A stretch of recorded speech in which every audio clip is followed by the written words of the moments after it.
One day Mo Salah's not going to play for Liverpool, and we have to prepare for that, and that's exactly what we're doing. January is a massive opportunity. Yeah. When you hear a player that you look up to say that, I mean, he said he's a maniac. Slot gets sacked then come in. Absolutely, if he gets sacked, but he can't take his job. No. I am more focused on judging Arne Slot this season on how he navigates through the Champions League. Best feeling I've ever had in my life leaving a football stadium. Guys, welcome back to DR Sports, and we are back again with another Reds Roundtable. And this afternoon I am joined with AGT and Doyle.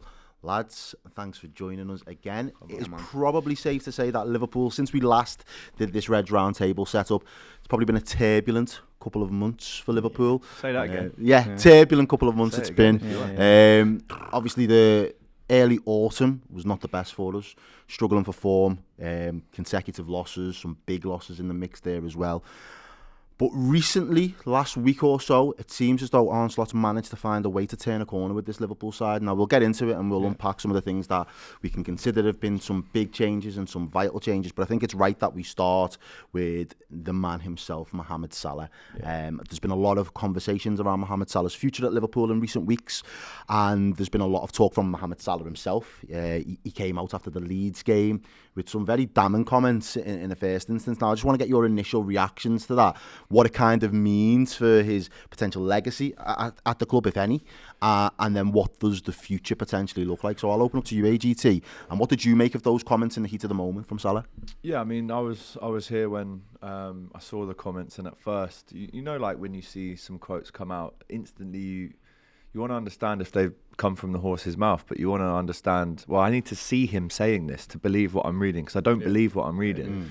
So yeah, listen, he's definitely I wouldn't say he's destroyed his legacy with those comments, but it's definitely been damaged. And I think when you look at the response after it, he was rightfully left out the squad for the trip to Italy, comes back in for the Brighton game, and I was at that. You know, it was the loudest we've ever sung Mo Salah. And I think not just Liverpool fans, but football fans in general, they get very emotional in the heat of the moment.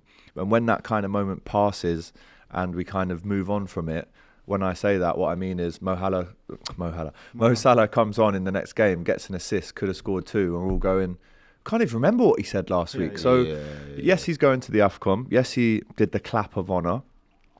But for me, he comes back and he plays for Liverpool again. This definitely isn't the last time we've seen Mo in a red shirt. Hopefully. Hope not. And, you know, there's obviously still 18 months there on the deal. I don't think he stays beyond the season. I do think he leaves in the summer, because obviously you've still got a year to maximise obviously the fee, and, you know, use that to bring someone else in, which we'll speak about. But for me, I think it's a situation where maybe it's a good thing for both parties that he's gone away now. We can almost learn how to adapt, how to survive without Mohamed Salah, you know, because of AFCON, but also with a further look to next season. What do we do in that position? Do we go with two up top, a diamond, as we've been seeing?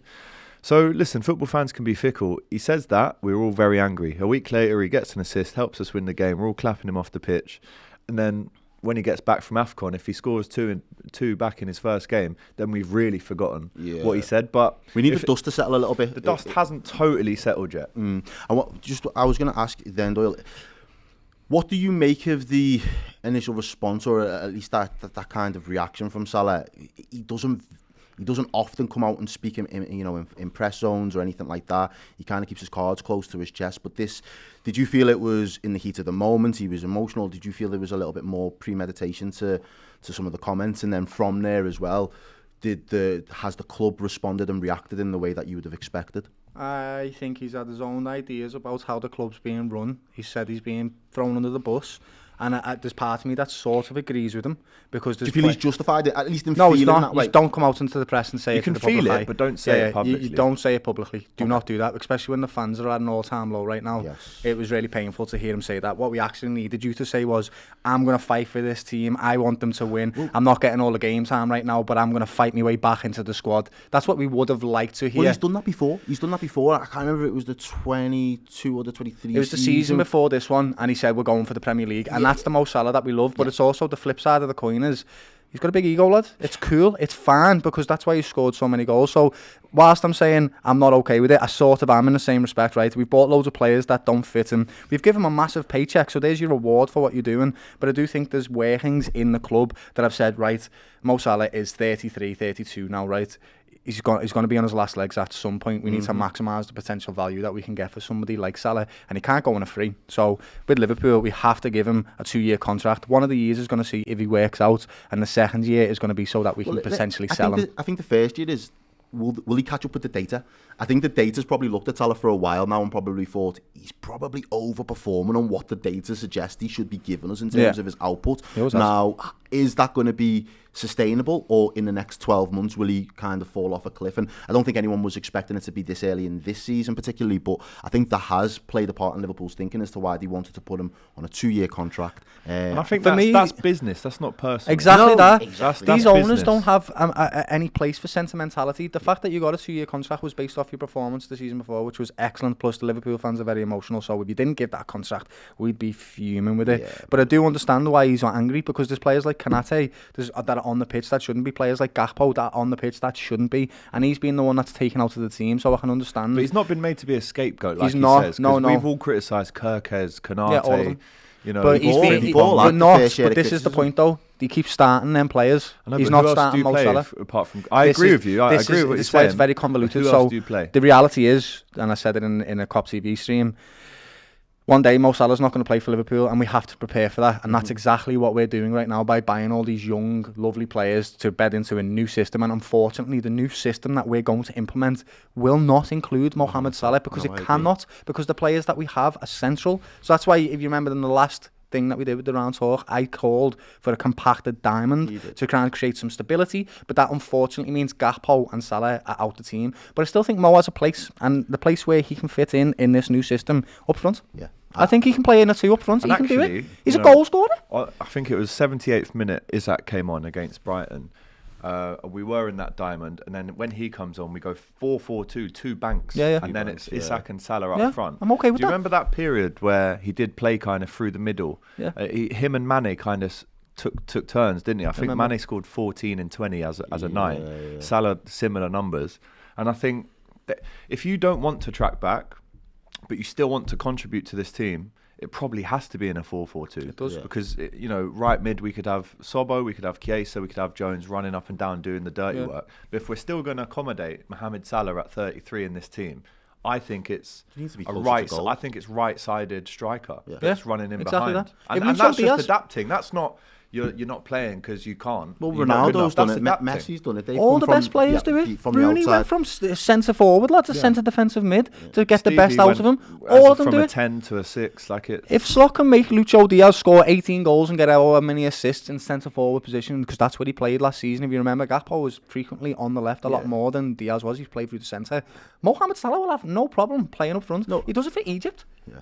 He plays up front and he's the bagsman for them. And on that right hand side of a 4-4-2 up front, Dom? As in like your 4-4-2, 2 strikers. It could be Ekitike and Salah. It could be Isak, Ekitike. It could be Salah, Isak. But from what I saw on Saturday, it was Isak on the left, Salah on the right. And again, you're still in that position where you can curl one in from the outside of the box. He's left-footed, dominantly left-footed player. You can still make runs in behind. All exactly. Of that. So it's not the end of Mo Salah. It's how are we adapting? The next iteration of Salah. Salah. How are you maybe regressing? And let's try and meet somewhere in the middle. And you've seen it immediately when he come on. Immediately, we said it in the Cop TV when we were doing Hot Topics, right? We said he passed the ball more than I've ever seen him pass the ball in a match. And in my opinion, that's instructions from the manager. That's him going to have that conversation and saying, why have you left me out of this team? And he's saying, well, I need this from you, and I need this from you, and the system's going to be this. So what? And then Mo Salah going, okay, so what do you need from me to get me back into this squad? Because I want to play football. And that's why part of me doesn't really, I don't begrudge him for it. A lad that just wants to play for Liverpool, that's fine. Do you know what I mean? He just wants to play, and I love that about Mohamed Salah. But you just shouldn't have come out in the press and talked about it. A couple of things from me, really. I think the big one that kind of really knocked my nose out of joint was the the comment about he feels as though he's already earned his place, kind of. Yeah, based no, on that's what he's not done. real. No one's got a divine right. And that's my take. Nobody has that divine right. You have to, Monday to Friday, whatever, midweek, you have to put it in the training ground to justify. It should be, meritocracy to justify your place in the squad. And then I also think as well, after we done this show, we went on a terrible run of form, and Liverpool were down, and there was, almost other conversations bounded around on Twitter, TV, fan zones all over, basically suggesting, is the manager's job in jeopardy? And I said that at some point, a big decision has to be made. And for me, if we were sticking by the manager, the big decision had to be personnel on the pitch. Yeah. And what message does it send if Mohamed Salah can be benched? And it was a space of a week. It was 3 games in the space of 7 days, to be fair. He played that one half of them games, by the way. As well, exactly. Yeah. But if you're going to be able to turn around and say, Salah's been benched, that to me suggests that anybody can get it. Anyone, smoke for anyone. Absolutely. If Salah's out the team, as the senior leader within or one of the senior leadership team, like who is it? Robbo, Ali, Van Dijk, Virg, and Salah. Salah, right? So as one of those 4 people, you should all. I mean, he is a role model on and off the pitch. He is, and I'm not saying he isn't, but. If I was, let's say, Rio, for instance, right, who, obviously started off the season on fire, or even Chiesa, and I see one of the leadership team kind of throwing his toys out and saying, well, it doesn't matter how I train, because I've earned, look what I've done in 8 years, I should be playing on Saturday. What example does that set? Mr. Big Name out of there. Robbo. Robbo is part of that leadership team. He's been on the bench. He's had a new player come in Kirkes and take his spot, and he hasn't said a single word about it. He's just got on the pitch, and when he's had his opportunity, grafted. But you want your players in those positions to be upset when they're not playing. Otherwise, where's your competitive nature? I'd be fuming if I wasn't playing, but the best thing you can do is work hard and get back in the team. And that's the point, and that's why with Mo Salah, I'm like, if you really listen to what he's saying, all he's saying is, I want to play for Liverpool. I want to be on that pitch and have an impact as much as possible because I love playing. And for we this want team. that as fans as well. Absolutely, yeah. But it's just now an adjustment period for him, and I think he'll cope with it well. I do. So I think the timing was awful, given where Liverpool it couldn't have been worse. It couldn't have been worse. And I think obviously the way that we threw the 3 points away against Leeds didn't help and kind of added more fuel to the fire. Obviously Jamie Carragher's come out and had his comments, and he's had his piece on it.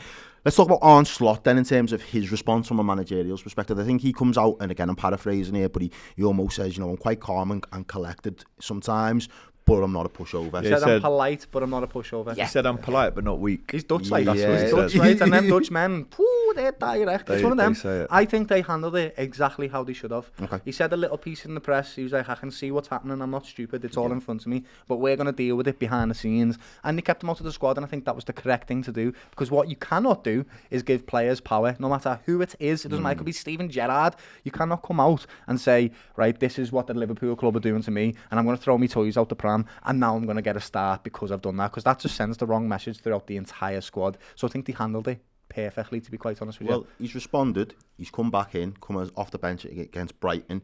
He gets his 277th goal involvement, taking him to the top of the Premier League chart.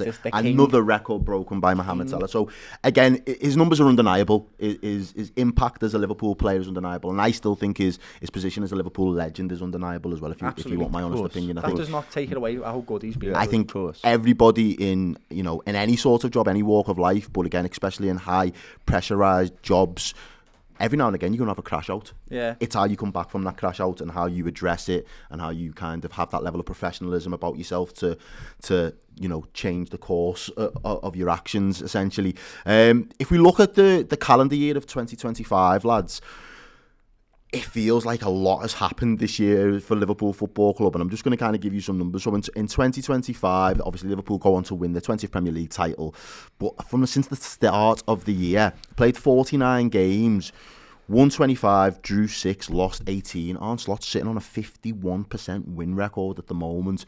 Recently, we had lost 3 massive games, back-to-back by 3 goals. What do you make of that? The calendar year's overall form, and are we now starting to see that Slot is further transitioning the side, finding the right adaptations, and has he shown enough in recent weeks? Again, it's mad how much can change in the space of a week, 7 days, 10 days. 2 week cycles, aren't they? 2 week cycles. Like you see in Arsenal right now, Man City are 2 points behind them, and we were sitting here last time like Arsenal are going to run away with this, and now you don't know who's going to happen to. I think the problem with what Arne Slot did, and you never see top managers doing this, is when we won the league, he went on holiday, and he let the boys slip. The standards Which we all went thought was a out laugh the and a window. joke at the I never liked it, That's I'll why be I'm honest. not taking that seriously, that stat, and Okay. because the reason being is, towards the end of that season, we won the league in April. Yeah. Towards the end of that season, we didn't play footy. Nobody could be bothered. They were all on holiday. Apart They were from all won Spurs. already. Yeah, apart from Spurs, but anyone can beat Spurs. So it was one of them where I think he's let the standards slip a little bit. He's thought, right, I'm just going to play the same team when I go into the next season, and he's not really tinkered or done enough to adapt to the next season when everyone's back on form, and he's paid the price for it. We have been terrible this season as a result of the standards that he's let seep into the team, in my opinion. Everything's not okay. When you win, you still have to go and try and win again. Fergie Alex would Ferguson, never have done that, would Yeah, he? there you go, took the words out of my mouth. Alex Ferguson, Pep Guardiola, they would never. And he won't ever do it never again do now. that. No, you can't. And we were all looking at it, laughing at the time. But actually, I think that's been a massive problem for us, to be quite honest. I think at the time, when you see all the lads in Ibiza and Dubai, you go, aha, this is what it's like having a title race of Arsenal. Everyone's on holiday at the end of April, which is, at the time, but in hindsight, I look back, for me, this calendar year, 2025, has been the most crazy, emotional, sad, happy, frustrating year I've ever had as a Liverpool fan, because let's go right back to January. Well, if we do, so now that you've just mentioned that, and then I'll let you pick up on your point.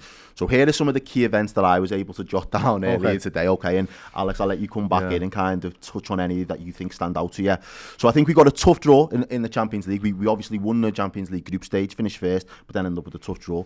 We go out to Plymouth in the FA Cup. Bit of a poor performance, a bit of a mismatched team, I'd say. Nervy draws. I think Everton and Villa were the ones that sprang to mind. Yeah. Then we get knocked out in the round of 16 to PSG on penalties. Carabao Cup defeat a couple of days later. Again, very deflating. We end up winning the league, as you've already mentioned there, 5-1 at home against Spurs. Trent saga finally gets a bit of a conclusion to it. The parade, and I've had to put including the incident of the parade as well, and I don't think we can really kind of forget that, because that really did sour the mood of the day and the atmosphere, and it just seemed to suck all the energy out of the city at the time. If you was in Liverpool, you'd have understood that. Trent and Virgil as well should be added to this. Salah and Virgil should be added to the Trent saga, because they were also not promised anything as well. That's true.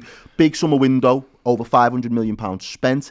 The passing of Diogo and Andre Silva, and obviously Diogo Jota. The Community Shield lost to Crystal Palace. 5 wins from 5, but most of them were all last-minute winners in some sense. This is going into this season now. The poor autumn slump of form. The injuries that we've started to pick up, obviously Leone being a big one there. Obviously we're looking about our centre-back concerns. And then I've got the signings not settling in. We can look at Isaac, Kirkes, Wirtz, the Salah fallout, and then I put Merry Christmas at the end of that. Yeah, so you tell us, does that not just prove what I just said in terms of we've had, I mean, I was with him, it was the best day of my life. And I didn't lie, by the way, when I said this on DR last week. They said, well, what was the best moment of your year? Winning the league. He got engaged this year, that's why it was Hello, about getting engaged to Tegan. That high. Go on, dig yourself out of this hole, go on. Who's got a spade? They will clip this again, so be No, careful. that's fine. No, we've had the chat now, so it's all good. She knows I was being honest. It's She's just me fine on with it. TV, buddy. I've just got to say it. But that was the best feeling I've ever had in my life, leaving a football stadium, right? When we win the league. We were at the cup final where we lost to Newcastle. I was in Thailand for the Plymouth, Everton and the Villa draws and defeats. Everyone's saying, oh no, what's, like you say, frustrating draws. And then, we go out of the Champions League. I mean, you could say that with all the competitions that were available to Liverpool last season, the only one out of all 4 of them that we obviously were very successful in was winning the league. You can't count a League Cup defeat as a successful cup run because you didn't win it. You go out to Plymouth and you go out to the eventual winners PSG. There's no shame in that.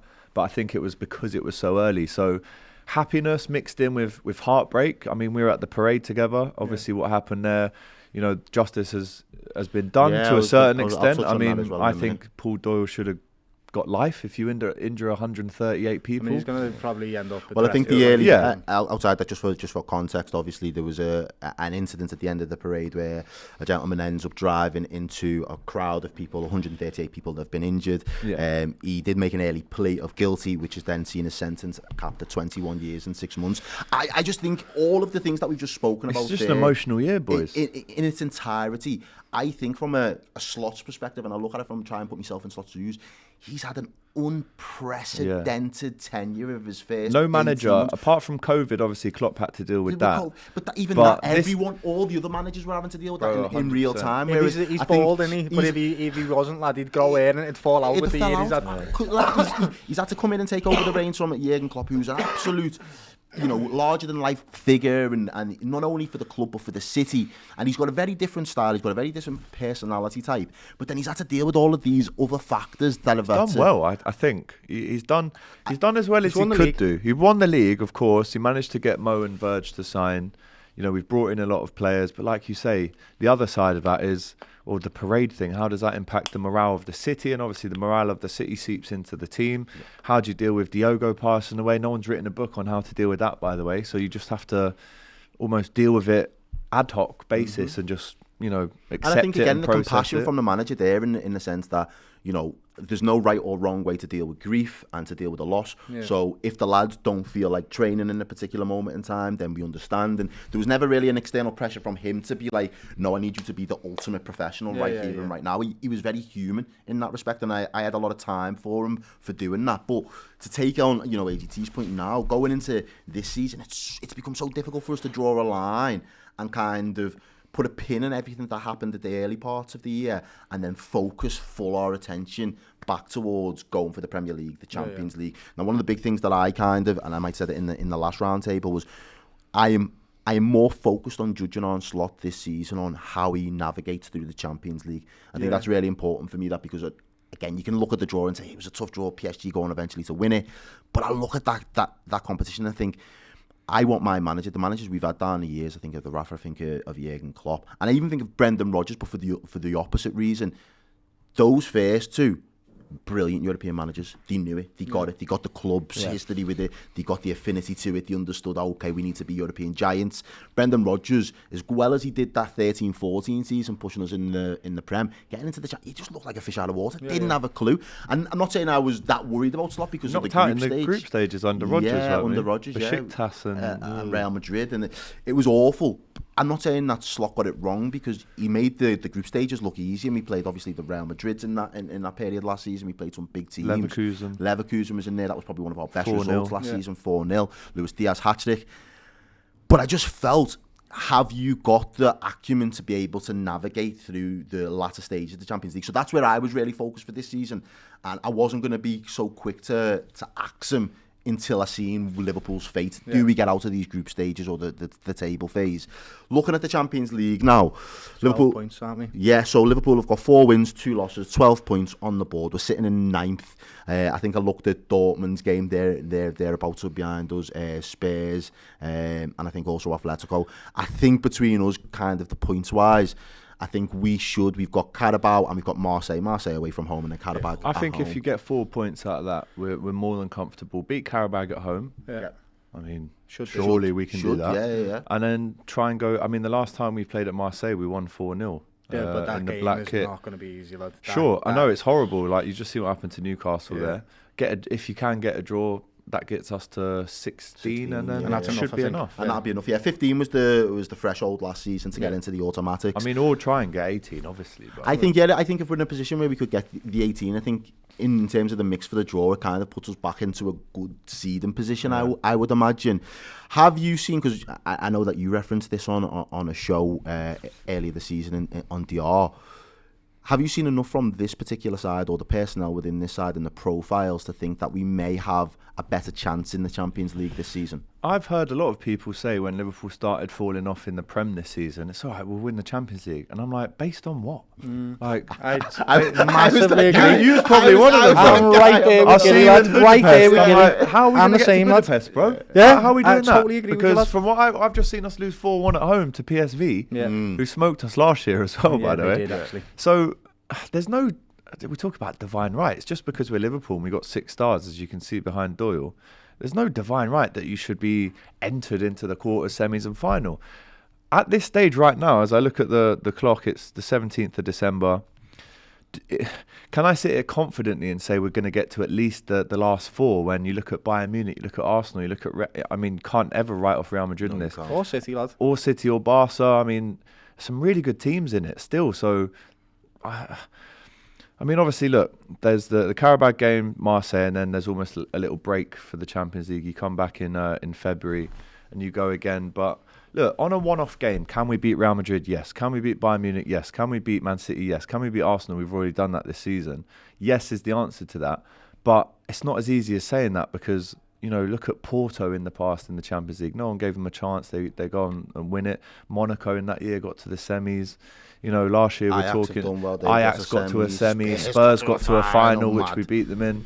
So there's no reason for me to almost believe that we're going to win the Champions League. Is that down to, do you feel that Liverpool have lost a little bit of their aura this season? There's three things that we need in the Champions League, which is quality, mentality and luck, right? You need a bit of luck in the Champions League and you need it in every cup that you play in. Liverpool do not have any mentality. It's gone. The fact that we just drew against Leeds 3-3 after being 2-0 up shows you exactly what's happening. And 3-2 up. Yeah, there you go. Like the Liverpool mentality, the mentality giants. They're not mentality muppets, unfortunately, mate. They are. That's well done, you've just given them the title for the video. Well done, mate. And that doesn't give me anything to go on to say that we're going to go and win the Champions League. It would be naive of me to think that, to be quite honest with you. What I am happy to do is to say, Slot, you've got the rest of the season to work out how you're going to dominate next season. That's what I'm happy to do. So here's your tools, here's all your boss players, tinker, tanker, all of that stuff. Have a look at it, work it out, and then come back next season with guns blazing, mate, so that we can go and win some trophies. Okay, so this is where I do slightly differ from both of you gents. I do think our Champions League this season is probably our best bet, and there's a few factors. It's the only one we've got left, like. We'll get into that. We'll get into that, and we'll have that back and forth. But I think there's a few things. I think at one point it almost felt as though there might not even be guaranteed it through Champions League next season through our league finish if it continues to spiral as bad as we probably thought. But the likes of Virgil and the likes of Salah going into the last years of the contracts without Champions League football means this year has to be the year where they really go full tilt for it. Does that mean that they're saving a little bit of energy? There was the other thing about Salah for me in terms of when we had the conversations and he just wasn't really getting up to full speed in his form, and I thought to myself, is he trying to do a Dembele? Is he trying to look at post-AFCON? Because he's got AFCON. Yeah. He wants to push for at least to be in the shout for a Ballon d'Or. That's still in the back of his head. You mentioned his ego. And then added to that, there's a World Cup that Egypt are going to be in as well. Does he think I need to just get the best form for a change? Instead of it being from August to January, it needs to be from February to May. Which works for the Champions League. Which works for the Champions League as well. I know what you're saying. Then add on to that, obviously, the formation change to a bit more of a diamond. And then the last thing that I'll consider is the January transfer window. January transfer window could be massive in terms of kind of signalling, is there the sign of the ambition? Last season, I had rival fans saying to me, Liverpool should be looking to do, you know, the Carabao Cup, the Champions League, the Premier. You should be able to get it this season. There's an opportunity there. Go out in January and buy the players. You need to go and win those extra competitions over the league. And I was like, no, I can't see us doing it. And I ummed and ahed. This season, though, I am like, January is a massive, massive opportunity. Yeah. If Liverpool were to go into the market in January, is there any players? Because that's what happened with PSG last season, by the way. They went out there and bought Kvaratskhelia. Yeah, from Napoli. He hasn't started the season great either, by the way. His numbers aren't great this season. Yeah. But last season, back end, he was on fire. He was a game changer for PSG. Yeah. Is there a player in the market currently that we're looking at, or you were rumoured to get, and that you think if Liverpool got them in January and they hit the ground running, Liverpool could seriously be contenders for the Champions League? I don't think there's one particular player or one individual that can change the whole dynamic of a football team. I think going forward... They've just done it though. Yeah, and so with Ali. In January. With Ali and Virgil. And then he had the rest of his team helping him with it, right? Like, we already had a solid team for him to come into. I think when you're looking at Mark A, definitely. Virgil van Dijk is 33, 34. He's not going to be in Liverpool forever. Mark A is 25. He could be the future of the centre-backs for Liverpool. You look at someone like Semenyo. We've got zero pace in our team. He is Premier League proven. He is an excellent footballer. He can get up and down the wing very easily, and he'd be great at the Liverpool team, especially because he's got a buyout clause in his contract. I think it's 60 mil. Yeah, and I think it runs out in the middle of January as well. Yeah. So that'll be an interesting indicator as well. If we was to go and get Semenyo in particular, that may signal, is there... Why is it the middle of Jan, though? They're funny with these release clauses, aren't they? They put... Because remember the Ishak one, it was like... It's June the 30th or something, and then it didn't even happen. Same with Dominic Szoboszlai. When we bought Dominic Szoboszlai, we bought him on the last day of his buyout clause, 60 mil. Shout out Jorge Schmatka for that summer. That one of thing, 2023, yeah. Thank you very bro. much. He came, had a few ciggies, four midfielders, and got There you on. go, boys. And he was getting abused at the time as I well, know. by the way. Just to add to that, by the way, with your Champions League run, the one thing I'll give you as well is The look by of the team. February, Yeah. we would hope that the team has found some form and he's figured out his formation and his players that he's going to start. So going into February, it's almost like, right, season starts again, let's go for it. I do agree. Who do you think players, lads, go on? Who would you like? Because I've said Semenyo, but we're changing systems, so does that actually work to get him in? Because we haven't got wingers. Well, he's but then do still- you want... But if you buy him, you can almost put the system back. That's the point. Do you want to be dynamic? Do you want to have two systems? But then does that work? You need Do you 3 or have 4 one systems. I in don't my know. opinion. Slot had one system, mate, and it worked throughout his entire like He time. had that. one, but he Nico- had 2. He had the box as well, Yeah. didn't he? And that was Yeah. that was like the big games Yeah. where he'd throw in the box. We've seen it against a little bit about Real Madrid and a little bit against City Yeah. last season, and it worked really well. But it was pretty much the 4-3-3. I like last this season. Nico Schlotterbeck as well. Slotterbeck. Is he from Schlotterbeck. Ajax? Dortmund, no? Dortmund? Yeah. Oh, right, yeah. He's injury prone Big like mad though, centre-back. isn't he? Yeah, I mean, we're not doing well with injury prone centre backs with Gomez, Konate, and Leone at the minute. I don't think it's just one. I think you probably try and get at least one in Jan, and then you go in and get your 3 or 4 I want Mark Gay. in the summer. I want It's just that Mark none Gay of yous have- badly. None of you have 6 picked as up well. on. Well, that Yeah, was it. None we of need you a have 6. picked up on a 6 We until Doyle absolutely said need it a then. 6, 100%. I've already got one that we can use, by the way. No, but Endo's not. I No, love no, Endo. I will- Endo. You know who my who Go I'm on, the go biggest on. We fan love of? Endo, lads. I believe. that it- Stefan Bajcetic. Come on, bro. Yeah. Come I to the mean, stage. Yeah, fair play, Yeah. but again, injury prone like mad, mate. He is injury prone, but- but you know what I was going to say then as well. The build-up plays changed in the recent weeks. In a week's time, No. Yeah. based on Curtis Jones' involvement, Oh, and I wow. just wanted to take a little bit of a moment in the show to just kind of Appreciate little him. a little bit of a Curtis Jones appreciation. He's the scouser in Bro, our team you'll now. get He's that the from fan us on the too pitch, all lad. week. He's playing like the scouts on the team. He's the fan on the pitch. Ever since he had that interview and he said, we need to beat dogs, he has stepped up like mad. I watched him chase loose balls that are going to mean nothing, but he knows this means that when you chase me, lad, when I've got the ball, I'm going to fight for everything. And you'll know that next time you come I against me. just think he's matured so much. He's excellent. He's matured so much in the way Become a dad that in the he last plays, 12 becomes months. a I did dad. it. Yeah, in the Didn't last know 12 that. months. Yeah, had Right, a okay. baby. I think it was a little girl. Yeah. I think I'm right in saying that. Congratulations, Um, Curtis. His mum literally lives like 2 roads from me. So remember you told sometimes me. I see him in town. His big obviously- cars. Yeah, Yeah, big and whips, big yeah. whips. And I've worked with him. Do you know what? No one will know this, right? The day I worked with him last season was the day after we got rejected by Zubimendi. Okay. We go into training, and I think it was the first game of the season against Ipswich was on the Saturday. This was maybe a Monday. And it was interesting. He came in, and I can say it now because we won the league and it's fine. He came in fresh from training, had a shower, like come in the room, and someone said, how was training? And I thought it was really interesting what he said. He went, he's a maniac, talking about a slot. And then he realised that people are micing him up and there's cameras. And he went, oh, but like A in good way. maniac, though. A good maniac. And, yeah. and I was that kind of insight that you get when you work with the club and stuff. When you hear a player that you look up to say that, I mean, he said he's a maniac, as in like this guy's got us training like dogs out here. Yeah. Well, he had And them you- and fighting, he had them boxing and all Yeah, sorts. bro. at the Yeah, beginning of doing the that. season last That's year. flat. Yeah, and I don't mind that at all. But you fast forward a year plus a few months, and I doubt Curtis Jones is calling him, and again, I think that's a good thing if you're training the players hard. But he'd probably have a different opinion of him now in the way that he trains and how he's learnt to almost be one of Arne Slot's midfielders in a team. Where let's face it, last season he didn't get in the team. He wasn't really. There was that Chelsea moment in October where you're thinking, all right, Curtis, he kind of falls out the team due to the form of Maka, Dom, and They were Krav, excellent. Yeah, they who were- were you they can't was. displace any of them last We season. talked about it earlier. Well, we got two of the midfielders were in the team of the year last year for us. Yeah, Krav and So with Benchmark. Curtis, he's just hit 200 games. Steven Gerrard had him at 18 and almost gave him the nous to get in the team, but also stay in it. I can't ever remember someone coming in for Curtis. I can't ever remember him wanting to leave the club.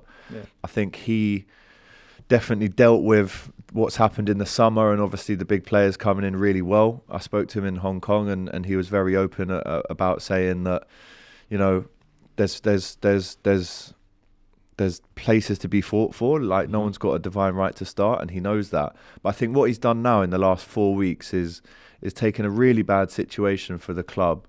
He's been very honest in his press conference or his interviews, and he's turned that kind of negative into a positive for him personally. Because right now, if you're telling me who's starting Saturday, Curtis Jones is starting. And that's what that leads me on to what there is one silver lining that comes out of a bad season, and that is when you find players that rise, brother. Yes. And Curtis Jones, Hugo Ekitike, rise, Dominic Szoboszlai, rise, brothers, because you are the men that have took us out of the dirt. And obviously the senior leadership have done that time after time over the years, but they were talking about right now in the present and the new lads that are going to step up for us.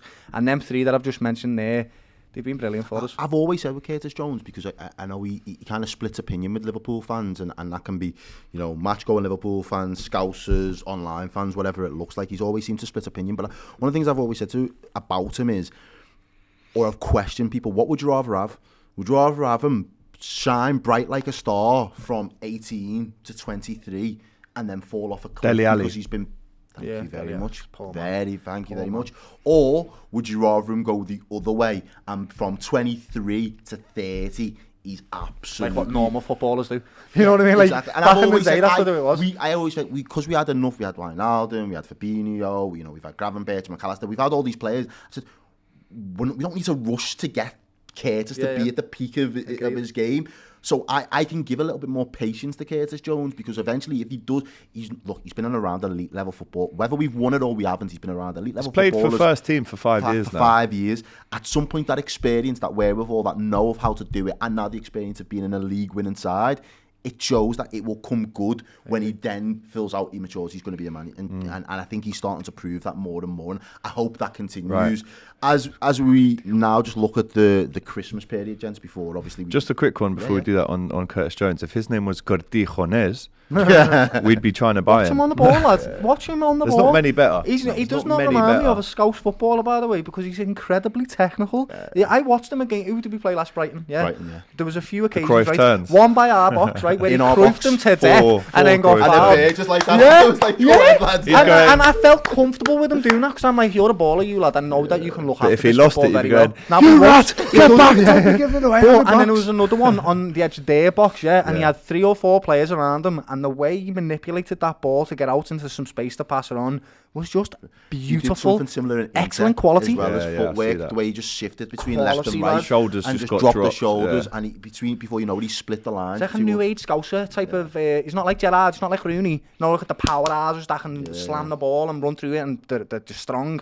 He's technical. Guile. He's Do you know he's the fastest player to get to 200 appearances? What was the stat I see the other day? Apart from Gerrard, he's homegrown, like one of the fastest homegrown players to ever reach 200 appearances for Liverpool. It's so nice to see him. It's a massive milestone, and again, I think you're right there. And look, here's to the next 200. Like we said, he's 22, 23, 24.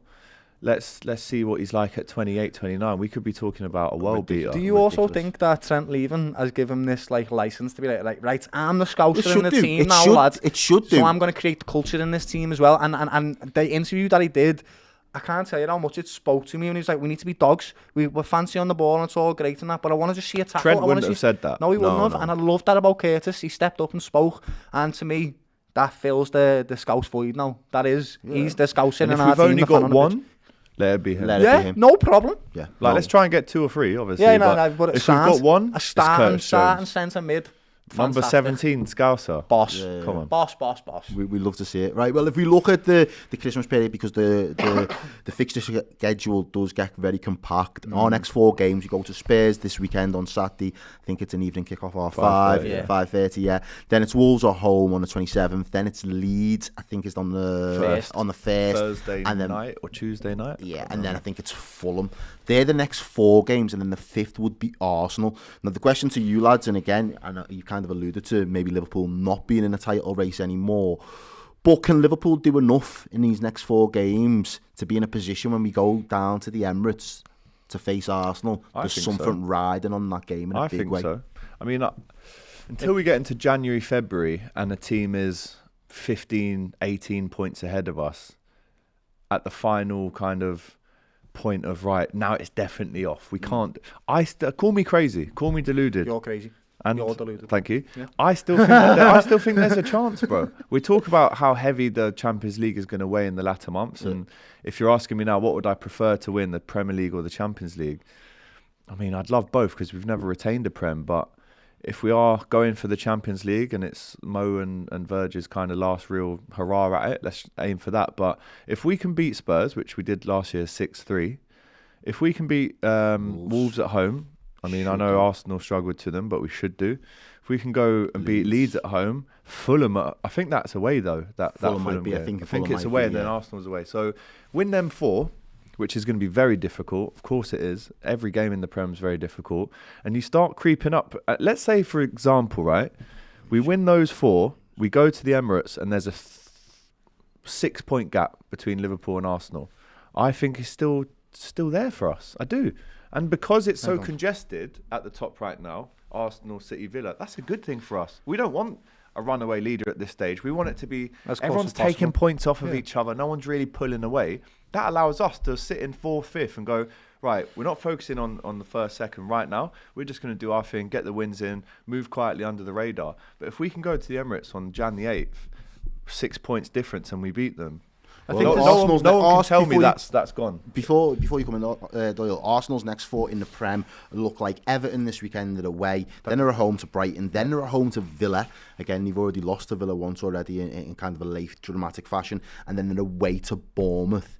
They lost 2-0 at Bournemouth. All of them games, right? Their next 6 fixtures, and they drop points in them, which is fine. I understand that, but I'm going to tell you now, we're 10 points behind. Yeah. Do you think that Arsenal are going to lose 5 games going towards the end of the season? Well, we play them in 1. So do you think, and then another one is, do you think Liverpool are going to win every single game? But bro, Arsenal lost to Everton and Villa and Bournemouth. I get it, but they're not going to do that this season. They've been playing much better than they have last season. If the injuries carry on, there's always a chance they're going to drop. I just don't see Liverpool going anywhere near the league, but I do think that they go to that game and they have some pride about themselves. They're the current champions, and you say, like, you want to win the Premier League, then you have to go through us to do it. You have to beat us, and if we can spoil their party, fantastic. And I think the Liverpool team need to have that.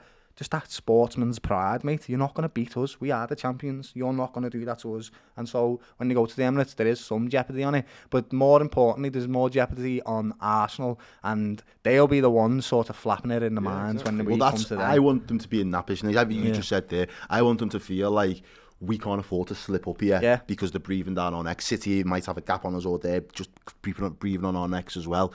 Go on, give me a prediction. We've got 4 games: Spurs, Wolves, Leeds, Fulham. How many points are we getting in that run? Spurs, I think we can beat them. They're terrible at home, honestly. I'm not even trying to disrespect them. Like this season, wow, so poor at home. I think we'll beat them. So 3 points. And then the next game is Wolves at home. Please beat them, lads. Oh my God, 3 points again. So that's 6 so far. Then we've got Fulham. Leeds at home. Yeah. Just get the result. Yeah, do it. I'll tell you. Win that game. It's 9 points. 9 points. Fulham. That's a difficult one. Away, we didn't win. That is a difficult game. I'm going to say 1 point for that one. So I'm going to say 10 out of 12. Yeah. Like, acceptable. Happy with it. It's only acceptable if you then beat Arsenal. I think if you get 10 points out of 12 from those games and then lose to Arsenal, I mean, it's a bad run, in my opinion. So you win all those games, give yourself the best position going into Arsenal. And obviously they've got cup competitions as well. They've got Palace on the 23rd as well. So their legs are going to be tested and questioned. So they've never really, had the mental lead before going into January, February, March, where they are far and away. They're always within touching distance to Man City. Yeah, I know. But at that point, January, February, March, it is all about mentality. And that's why, maybe we couldn't make it into the Champions League last year, into the latter stages, because at that point, we didn't really have the Champions League mentality. There's 3 thirds. Yeah, I said this to you down the show. I think so. So like the first part is when you start in the season, August, September, October. Loads of international breaks. Then you come back and it's the Christmas period. That is like a whole mini season. Well, November to March. It's mad. For me. It's a whole season in my opinion. And then when you get to February, when the Champions League starts again, that's the third and final stage of the season. Yeah. And you do see teams, PSG, where they just absolutely go on runs. Man City have done it for consecutive years. Real Madrid have done it. They've been pretty poor even when it was the group stages. A little bit shaky. They've had a few. Who was that one team that year that had never been in it at all or something, and then he went and beat them? It was a crazy game. Sheriff. Yeah, Sheriff. And the goal was insane. Wicked goal! Games got tattooed on his arm. Fair play. Do you know what I mean? Yeah. But again, there's case in point. Sheriff. Real Madrid. Classics for it of being able to just pull up the sleeves. Pull up the sleeves when it comes to Because crunch they go, time. do you know what, we've done this before? Yeah, Do it yeah. again. Whereas Have you Arsenal used are going, we've not been here before. Yeah. What Wait, do we do? how high do I pull these? Seriously. I'm starting to lose it here. Yeah, yeah. March, I mean, February, honestly, don't lad, know. I'm not going to lie to you. It's a Liverpool thing, but the fact that City are 2 points behind Arsenal now, I'm a little bit like, Because let me tell you right now, right? We can all laugh and joke, and we've done our business. We're the champs. If Arsenal do not win the league this year, my bro, God. Hold that. no, but it's not even hold that. It's like we're fighting. We're just not us. Yeah. I'm beating Cecil up if they don't win the league.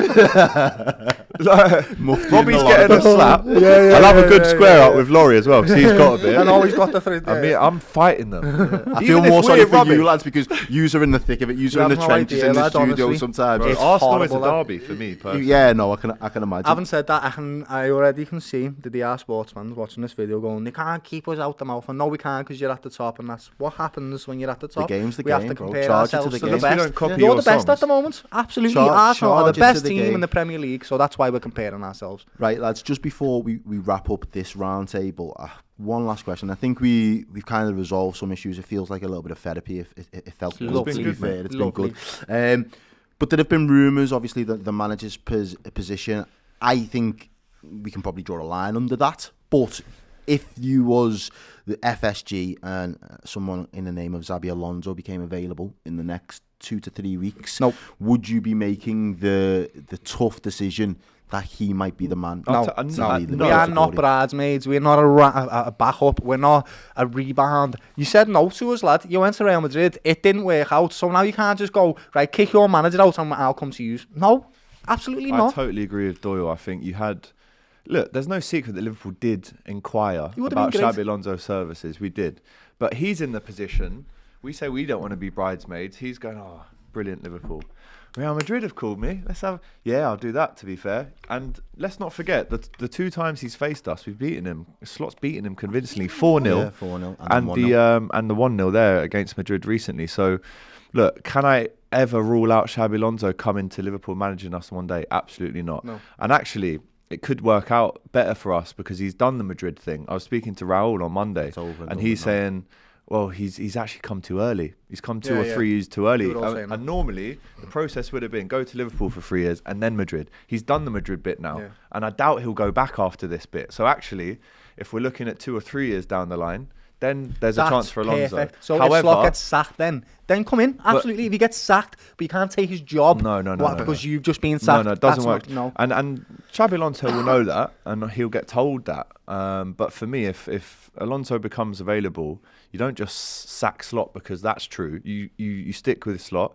I think all 3 of us around this table have been very frustrated by what's happened this year, naturally. However, the manager is the manager, and we get behind him. And I don't think FSG have ever really been close to pulling the trigger, really. Okay. I think they've wanted to see how we get out of this slump. And we're not still out of it, by the way. No, like, no, we've only won. We're not out of the woods. Like, if we win the next 5, we go, thank God for that. Do you I remember told that you period 15 games without a loss is when I'll say we're out of the slump. That's a bit 15, too far it's for not me. for me. I would 15 say games 10. without a loss, lad. 10. I mean, we've gone 5 without a loss. That's good. So, And that's celebration, by the way. So Up you the need Reds. another 10. So you need us to get to the end of Jan for us to go, right, we're out of that slump. Yes. That's the way I see it. And that'll come around very quick as well, to be fair. And we'll probably be back on another red round table to kind of pick up and I review. think Definitely start will of be back, February we definitely. should do another one of these. Absolutely, before the Champions League starts Yeah. again. Okay. Yeah. Right. Well, gents, thank you very much for joining us you, this brother. Thank you, afternoon. mate. Really do appreciate it. Lovely. You know what time it is. It is DR Sports. This is another Reds round table. I'm your boy Errol, and I will see you all in the next one.